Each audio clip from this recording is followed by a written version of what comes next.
என்றால் உங்களுக்கு இந்த ராகு 5ஆம் வீட்டில் வருகிறார். ராகுவை போல கொடுப்பார் யாரும் இல்லை. நல்லா புரிஞ்சுக்கணும். அடுத்த வார்த்தை சொல்ல போகிறேன், மனசை தேத்திங்க. கேது என்ன செய்கிறார் என்றால் சூரியன் செய்யும் பணிகளை கேது செய்ய போகிறார்.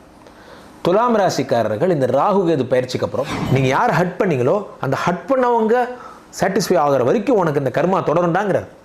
உனக்கு இந்த கர்மா தொடரும், உனக்கு இதுக்கு தண்டனை உண்டு. உலகெங்கிலும் இருக்கும் ஆன்மீக பரிகார நேயர்கள் அனைவருக்கும் வணக்கம். நான் உங்கள் ராம்ஜி. துலாம் ராசிக்காரர்களுக்கெல்லாம் இந்த ராகு கேது பயிற்சி எப்படி இருக்க போகிறது, எங்கே வரப்போகிறார்? சார், ராகு 5ஆம் இடத்திற்கு வருகிறார், கேது உங்களுக்கு 11ஆம் இடத்திற்கு செல்லுகிறார். எப்பவுமே இவங்க ரிவர்ஸில் தான் ஒர்க் பண்ணுவாங்க. நம்ம ஊரில் பார்த்துருக்கீங்களா, ஊரே ஒரு பக்கம் போயிட்டு இருந்தால் இவன் ஒரு பக்கம் போயிட்டு இருப்பான். அந்த மாதிரி இவங்க 2 பேர் மட்டும் கொஞ்சம் டிஃப்ரெண்ட். யார்? நம்மளால் ராகுவும் கேதுவும். இவங்க எல்லாரும் கிளாக் வைஸ்னால் இவங்க மட்டும் ஆன்டி கிளாக் வைஸ்.